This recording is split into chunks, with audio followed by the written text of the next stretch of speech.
तो दोस्तों आज की ये वीडियो काफी खास होने वाली है क्योंकि इस वीडियो के अंदर हम वांडा मैक्सिमॉफ एके स्कारलेट विच के बारे में बात करने वाले हैं और उससे जुड़े कमाल के 15 फैक्ट्स भी जानने वाले हैं। तो ये वीडियो बहुत ही ज्यादा इंटरेस्टिंग होने वाली है, इसीलिए इसे पूरा एंड तक जरूर देखें। लेकिन अगर आप हमारे चैनल पर नए आ गए हैं तो चैनल को सब्सक्राइब जरूर कर लें और इस चैनल की सभी लेटेस्ट वीडियोस को सबसे पहले देखने के लिए बेल आइकन को भी दबा लें। तो आइए बिना किसी देरी के इस वीडियो में आगे बढ़ते हैं।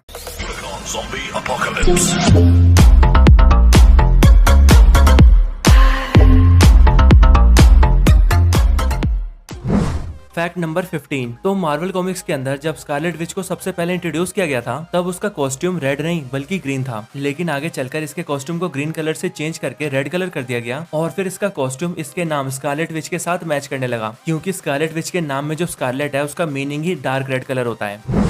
Fact number 14। तो वांडा का पूरा नाम वांडा मैक्सिमॉफ है, लेकिन क्या आप जानते हैं कि वांडा को उसका सरनेम मैक्सिमॉफ कैसे मिला? तो मार्वल कॉमिक्स के अंदर जब वांडा और पिएट्रो का जन्म होता है तब उनकी मदर इन दोनों को छोड़कर चली जाती है, जिसके बाद उन दोनों को बोवा नाम की एक काउ वुमन पालती है और फिर आगे चलकर एक फैमिली वांडा और पिएट्रो को अडॉप्ट कर लेती है और उसी फैमिली का सरनेम मैक्सिमॉफ होता है, जिसके बाद वांडा को भी मैक्सिमॉफ सरनेम मिलता है।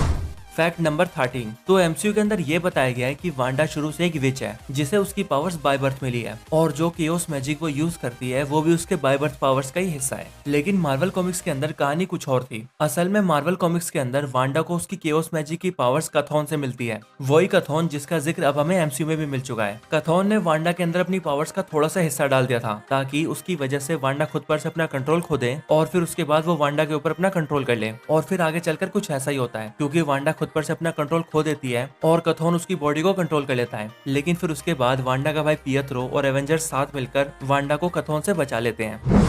Fact number 12। तो आपने कभी ये सोचा है कि विजन को वांडा से प्यार कैसे हो गया, और अगर लव हुआ भी तो वो सिर्फ वांडा से ही क्यों? तो इसका जवाब एमसीयू में तो नहीं लेकिन मार्वल कॉमिक्स के अंदर डिटेल से दिया गया है। असल में मार्वल कॉमिक्स के अंदर वंडर मैन नाम का एक कैरेक्टर है जो कि वांडा से प्यार करता था और वांडा के लिए लव फीलिंग्स रखता था और फिर आगे चलकर जब कॉमिक्स में विजन को क्रिएट किया गया तब विजन के दिमाग को वंडर मैन के ब्रेन सेल से ही बनाया गया था, जिस वजह से विजन भी वांडा के लिए लव फील करने लगा। Fact number 11। तो क्या आप जानते हैं वांडा मैक्सिमॉफ यानी कि स्कारलेट विच एक वेजिटेरियन है? ये फैक्ट बहुत से लोगों को नॉर्मल लग रहा होगा, लेकिन मैं आपको बता दूं कि जहां हमारी कंट्री में वेजिटेरियन होना बहुत नॉर्मल होता है, वहीं वेस्टर्न कंट्रीज जैसे कि अमेरिका के अंदर वेजिटेरियन होना बहुत अजीब होता है क्योंकि वहां पर ज्यादातर लोग नॉन वेजिटेरियन होते हैं। Fact number 10। तो ज्यादातर कॉमिक रीडर्स ये सोचते थे कि स्कारलेट विच अपने हेड पर जो चीज पहनती है वो एक हेडबैंड या फिर एक क्राउन है, लेकिन असल में ये चीज एक विम्पल है। विम्पल एक तरह का क्लॉथ होता है जिसे बहुत साल पहले इटालियन वुमेन्स पहना करती थी।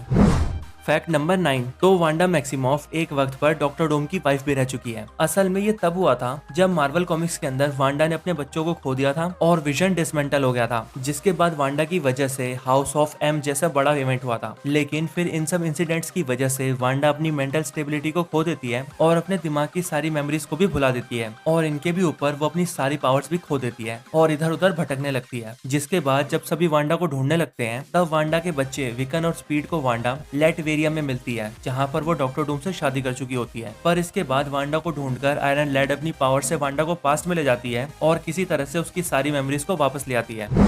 Fact number 8। तो वांडा मैक्सिमॉफ मार्वल कॉमिक्स के अंदर शुरुआत से एक म्यूटेंट थी, लेकिन साल 2015 आते आते मार्वल ने अपनी अनकैनी एवेंजर्स वॉल्यूम 2 के अंदर ये रिवील किया कि वांडा और उसका भाई पिएट्रो कोई म्यूटेंट्स नहीं बल्कि ह्यूमन बींग्स ही हैं, जिन्हें उनकी पावर्स एक जेनेटिक एक्सपेरिमेंट से मिली है। और इसके बाद जब मार्वल ने वांडा और पिएट्रो को एमसीयू में दिखाने का फैसला लिया तब उन्होंने भी वांडा और पिएट्रो की ओरिजिन को कुछ ऐसा ही दिखाया। Fact number 7। तो इन्फिनिटी वॉर मूवी की शूटिंग के दौरान जब इस सीन को शूट किया जाना था तब मूवी के मेकर्स ने इस सीन के स्क्रिप्ट को एक्टर्स को उसी दिन की सुबह दिया था, यानी कि स्कारलेट विच और विजन का रोल प्ले करने वाले एक्टर्स एलिजाबेथ ओस्लेन और पॉल बेटनी को इस सीन की स्क्रिप्टिंग शूटिंग के सेम डे दी गई थी। और ऐसा इसीलिए किया गया था ताकि मूवी का इंपॉर्टेंट सीन गलती से भी लीक ना हो और एक्टर्स इस बारे में किसी को कुछ रिवील ना कर पाए।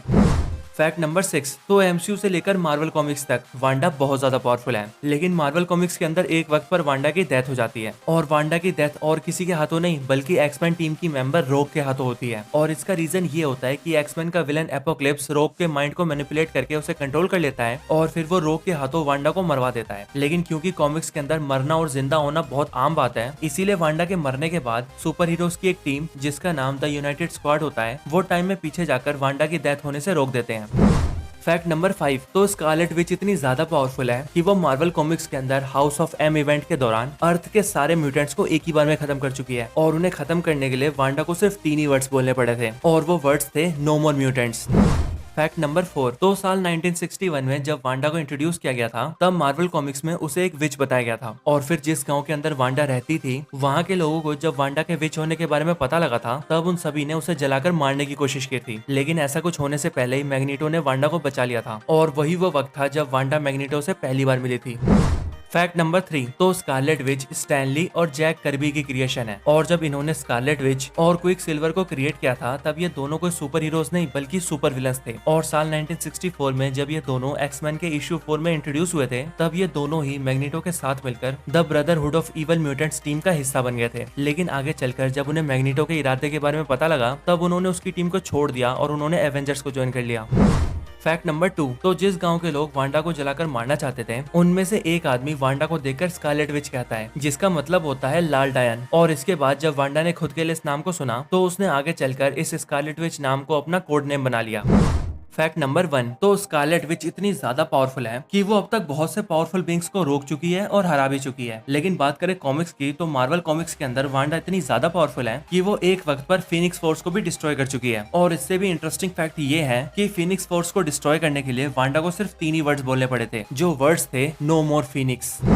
तो स्कारलेट विच से जुड़े यही वो सारे ऑसम फैक्ट्स थे। आपको ये सारे फैक्ट्स कैसे लगे मुझे कमेंट करके जरूर बताएं, और आप इनमें से किस किस फैक्ट के बारे में पहले से ही जानते थे ये भी जरूर बताएं। इसके अलावा अब मैं बहुत ही जल्द एमसीयू के मोस्ट पावरफुल टीम्स पर भी एक वीडियो लाने वाला हूँ, जो कि शायद से कल या फिर परसों तक आ जाएगी, तो अगर आप वो वीडियो चाहते हैं तो मुझे कमेंट करके जरूर बताएं, क्योंकि आपके कमेंट से हमें मोटिवेशन मिलता है। तो बस आज की इस वीडियो को यहीं पर एंड करते हैं। ये वीडियो अच्छी लगी हो तो इसे लाइक जरूर करें, चैनल को अभी तक सब्सक्राइब नहीं किया तो अभी सब्सक्राइब करें। मैं आपसे मिलता हूँ ऐसी किसी और बेहतरीन वीडियो में, तब तक के लिए गुड बाय।